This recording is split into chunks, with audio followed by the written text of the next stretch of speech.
Friends, welcome to my YouTube channel.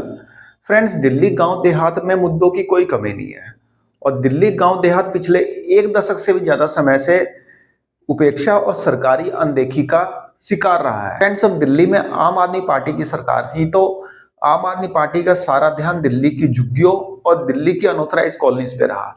Delhi गांव देहात की इन्होंने लगातार उपेक्षा की और जब अब दिल्ली के अंदर बीजेपी की सरकार है तो सेम वही रवैया बीजेपी का भी गांव वालों के साथ है। लगातार इनकी उपेक्षा की जा रही है और ये उपेक्षा भी तब की जा रही है जब दिल्ली का पीडब्ल्यूडी मिनिस्टर प्रवेश वर्मा, नॉर्थ वेस्ट दिल्ली के सांसद योगेंद्र चंदोलिया, वेस्ट दिल्ली के सांसद कमलजीत शेरावत और कई विधायक जो हैं जिनका सीधा नाता दिल्ली गांव देहात से है, फिर भी गांव वालों की लगातार अनदेखी की जा रही है, उनके मुद्दों की अनदेखी की जा रही है। फ्रेंड्स, दिल्ली गांव देहात के मुख्य मुद्दे यही है कि दिल्ली मास्टर प्लान लागू करो, लैंड पूलिंग पॉलिसी को लागू करो, जो एग्रीकल्चर लैंड है उनका सर्कल रेट बढ़ाओ, इसके अलावा गांव देहात में म्यूटेशन स्टार्ट करो।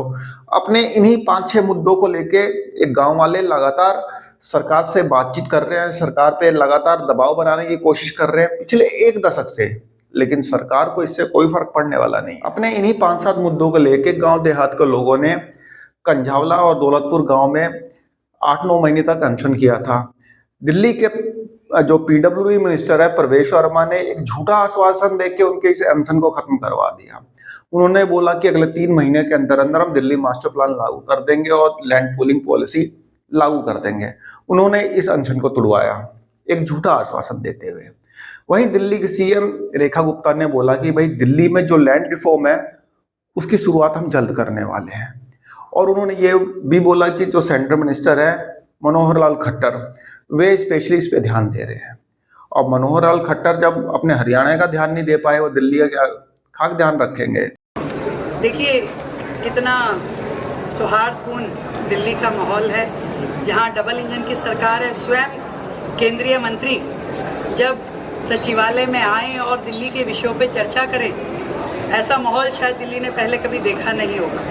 और आज हम सबके लिए, सभी दिल्ली वासियों के लिए इस भाग्य की बात है कि जितने भी पुराने मैटर्स वर्षों से दिल्ली के लिए पेंडिंग थे लैंड से संबंधित, चाहे वो फ्री होल्ड, लीज होल्ड हो, चाहे लैंड पूलिंग हो, चाहे अलग अलग प्रकार की हर विभाग की समस्याएं जो यूडी से जुड़ी हुई हैं, लैंड से जुड़ी है, डीडीए से जुड़ी है, उन सभी विषयों पे चर्चा हुई और उसको एक स्ट्रीमलाइन करके दिल्ली को पुख्ता पॉलिसीज देना, दिल्ली को रिलीफ देना और वर्षों से पड़ी हुई इन सारी समस्याओं को समाधान देने के लिए आज केंद्रीय मंत्री आदरणीय मनोहर लाल जी खट्टर जी के साथ में हमारे पूरे मंत्रिमंडल की चर्चाएं हुई, अधिकारियों का आपस में संवाद हुआ और एक कॉमन जो दिल्ली की समस्या का समाधान कर सके, ऐसे सभी विषयों के लिए पॉलिसी मेकिंग जल्द से जल्द यहाँ आए, जल्द से जल्द मास्टर प्लान पे का डिक्लेरेशन हो और सब दिल्ली वासियों को रिलीफ मिले, इसके लिए आज बातचीत हुई और दिल्ली के विकास का शंखनाद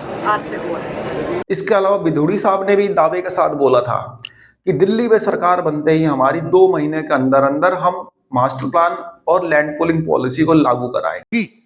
अभी तक वो जानकारियां क्यों नहीं दी गई हैं?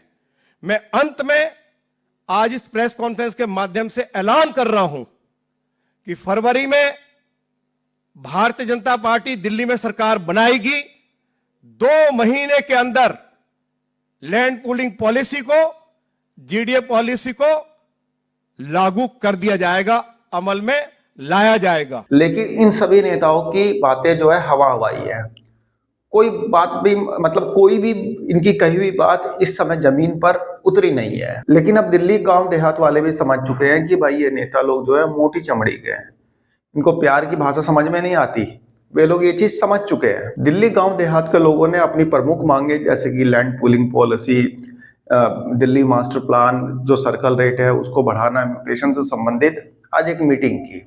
दिल्ली के पूट खुर्द इलाके के जीआर इंटरनेशनल स्कूल में आज एक मीटिंग की और इन प्रमुख मांगों को कैसे सरकार के सामने लाया जाए, सरकार जो सोई हुई है उसको कैसे जगाया जाए, इससे रिलेटेड चर्चा की गई और इसमें अलग अलग उपायों पर चर्चा की गई कि आखिर सरकार को सोई हुई नींद से कैसे जगाया जाए, जिसमें कि धरना प्रदर्शन से लेके जंतर मंतर पर अनशन तक की प्लानिंग हुई।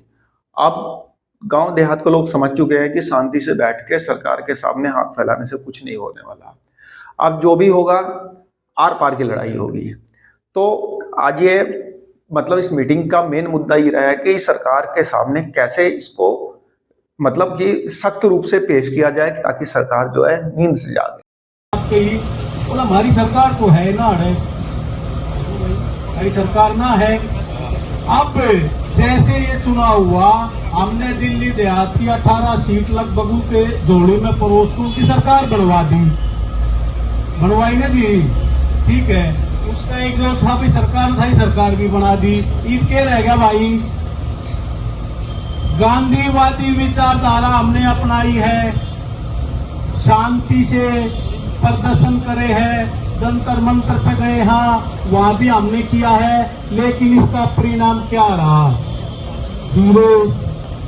ज्यादा समय ना लेते हुए मैं तो इतनी बात कहूंगा भाई, हमने गांधीवादी विचारधारा तो अपना ली, अब समय आ गया भगत सिंह की नीति अपनाने का।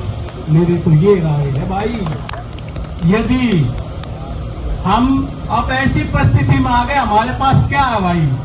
हमारी जमीन है, जमीन ही जीरो होगी तो कुछ रहा है कौन? हमारे पास अब खोने के लिए कुछ नहीं बचा है, क्योंकि जमीनों का भाव ऐसा हो गया। हरियाणा में पहला सोचा करते भाई ठीक से एक अपना हड़ेगा, दिल्ली एक किला देगा, हरियाणा में 2-3 किले भी ले लेंगे और भाई काम चल जाएगा बढ़िया। ये उल्टा काम हो रहा है, हरियाणा वाला एक बेच का हमारे तो खरीदता है। ये बड़ा दुख है जी, ठीक है। एक तो जो 2-3 जो कमियां है, एक तो सबसे महत्वपूर्ण कमी ये है जी, ये देहात का एक सबसे बड़ा मुद्दा है, लेकिन लोग वहाँ हमारे देहात के जागरूक नहीं है। एक तो सबसे पहले हमने अपने गांव में जाकर, हमने पहले भी किया, हमसे जो होता हम तो करते हैं। जो भाई बैठे, मैं उनसे भी निवेदन करूंगा, लोगों को जागरूक करने की कोशिश करो, लोगों को जोड़ने की कोशिश करो। जब तक ये सच्चाई है, ये सरकार 2 व्यक्तियों की सरकार है, हम 200, 300, 500 आदमी इकट्ठे हो जाए, वे ना सुने। जिस दिन हम 5000 आदमी इकट्ठे हो गए ना, और वे सुनेंगे। अभी मेरे से पहले भाई साहब कह रहे थे कि हम अपने जो हमारे देहात के 3 ये जो सांसद है, ये हमारे प्रतिनिधि है, हमने इनको बनाया है, हम इनको लेके अमित शाह के पास जावा। ये सच्चाई है और ये कड़वी सच्चाई है। इन सांसद की एक की भी हिम्मत को न जो अमित शाह के जाकर कह दे कि हमारी पॉलिसी लागू कर दो, ये नहीं कहोगे जी, क्योंकि हम 10 साल से बहुत भुक्तभोगी रहे। हाँ, मेरा तो ये मानना होगा जी, सबसे पहला जो कदम होगा वो ये होगा कि हम अपनी संगठन को, अपने लोगों को ज्यादा से ज्यादा जोड़े, ठीक है। जिस दिन हमारे पास एक आवाज में हमारे 5000 आदमी इकट्ठे होते हैं ना, तो सरकार की क्या हिम्मत वे पॉलिसी को लागू ना करे, वे तक कति नाक रगड़ कर लागू कर देंगे। और मैं ये बताना चाहता हूं कि भाई मेरा ऐसा एक आप लोगों से सुझाव है कि हम ज्यादा भी ना हुआ, 500 भी आदमी हुआ ना, तो मुख्यमंत्री का आवास का घेराव कर लिया जाकर बैठ के।